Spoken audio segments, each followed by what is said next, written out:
Soviet संघ की एक एजेंसी जिसका नाम सुनते ही बाकी की सारी एजेंसियों के पसीने छूट जाते हैं। साल 1954 से लेकर 1991 तक लगातार खुफिया मिशनों पर काम करने वाली इस एजेंसी के ऑपरेशंस ऐसे हैं कि खुफिया तरीके से काम भी कर देती है और किसी को भनक तक नहीं लगती। इस खुफिया एजेंसी में सभी प्रकार के जासूसी काम शामिल है। ये एजेंसी दुनिया की सबसे बड़ी खुफिया एजेंसी मानी जाती है।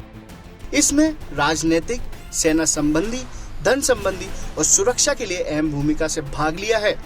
सारे खतरों के बारे में जानकारी इकट्ठा करने से लेकर गड़बड़ी करने, जासूसी कार्रवाई में सहयोग करने और जासूसी समाचार देने के लिए माना जाता है।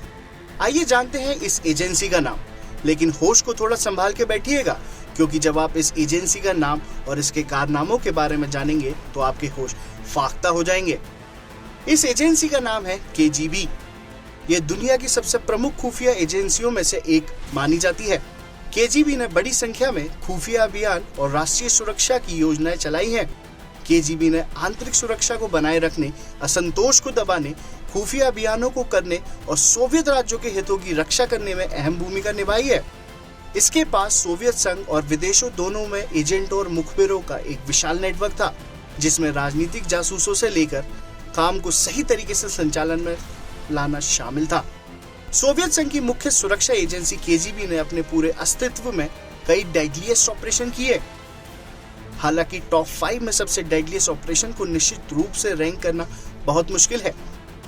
ध्यान दें कि शब्द डेडलीस्ट ऑपरेशन के बारे में बताएंगे, जिसके परिणाम से कई लोग इससे हताहत हुए या महत्वपूर्ण राजनीतिक प्रभाव से लेकर प्रमुख खुफिया उपलब्धियां हासिल करी। तो ये है 5 महत्वपूर्ण केजीबी के डेडलीस्ट ऑपरेशंस। सबसे पहले हम बात करेंगे ऑपरेशन इन्फेक्शन की। 1980 के दशक में केजीबी द्वारा आयोजित एक मिशन था। इसका मतलब था कि लोगों को आसानी से संक्रमित करने के लिए विभिन्न तरीकों का इस्तेमाल करना। जब लोग संक्रमण का शिकार हो जाते थे तो उनकी काम करने की क्षमता कम हो जाती थी और वे अपने विपक्षी संगठनों के खिलाफ जासूसी कार्यवाही में प्रभावित हो जाते थे। इस भ्रम अभियान का उद्देश्य था कि यूनाइटेड स्टेट्स ने एड्स का कारण बनाने के लिए जिम्मेदारी ली है। केजीबी ने यह फैलाव करने की कोशिश की कि अमेरिका की निंदा करे और उसको विश्वास करने की क्षमता में कमजोर करे। ये उन विपक्षी संगठनों के कदमों को रोकने और उनकी गतिविधियों को अवरुद्ध करने का प्रयास था, जिसके चलते ये मिशन काफी सुर्खियों में रहा। दूसरे नंबर पर हम बात करेंगे ऑपरेशन अंधीर की। साल 1962 में यह अभियान क्यूबा मिसाइल संकट का हिस्सा था। केजीबी ने क्यूबा में परमाणु मिसाइलों को पहुंचाया और स्थापित किया, जिससे संयुक्त राज्य अमेरिका और सोवियत संघ के बीच तनावपूर्ण स्थिति पैदा हो गई, जिससे परमाणु युद्ध लगभग समाप्त हो गया। तीसरे नंबर पर हम बात करेंगे ऑपरेशन ट्रस्ट की।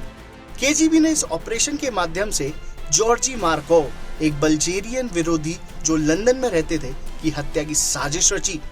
1978 में मार्कोव को एक राइसिन टिप वाली छतरी से निशाना बनाकर मार दिया गया था। ये हत्या एक असाधारण घटना थी, जिसने केजीबी को अपने देश के बाहर हत्याओं सहित अपने खुफिया इरादों की क्षमता का प्रदर्शन करने का मौका मिला। इस घटना ने उस समय के दौरान सोवियत खुफिया एजेंसियों की गतिविधियों और पहुंच के बारे में अंतर्राष्ट्रीय चिंताओं को उठाया था। चौथे नंबर पर हम बात करेंगे ऑपरेशन रेयान और ऑपरेशन रेयान 2 की। 1980 के दशक की शुरुआत में तनाव बढ़ रहा था और इसके जवाब में केजीबी ने ऑपरेशन रेयान शुरू किया। इसका मतलब था कि केजीबी ने नाटो, उत्तर अटलांटिक संघीय संगठन के खिलाफ परमाणु हमले की संभावित योजनाओं पर गुप्त जानकारी इकट्ठा करने का काम शुरू किया। इसके तहत केजीबी नाटो की गतिविधियों पर नजर रखने के लिए खुफिया डॉक्यूमेंट्स इकट्ठा करता रहा और परमाणु युद्ध की तैयारी को भी ध्यान में रखता था। ऑपरेशन रेयान 2 उसी मिशन में आगे का एक भाग था, जिसमें नाटो की गतिविधियों पर और अधिक रूप से जानकारी इकट्ठा की गई और परमाणु युद्ध की तैयारी भी शामिल थी। अंत में हम बात करेंगे ऑपरेशन नेपच्यून स्पेयर की, जो साल 2011 में केजीबी का सबसे कठिन मिशन था। केजीबी की उत्तराधिकारी एजेंसी रूसी विदेशी खुफिया सेवा यानी कि SVR ने पाकिस्तान में ओसामा बिन लादेन का पता लगाना और उसे ट्रैक करने में CIA की मदद की थी। छापेमारी के दौरान सबसे बड़े टेररिस्ट ओसामा बिन लादेन को मार दिया गया था। ब्यूरो रिपोर्ट, क्राइम तक।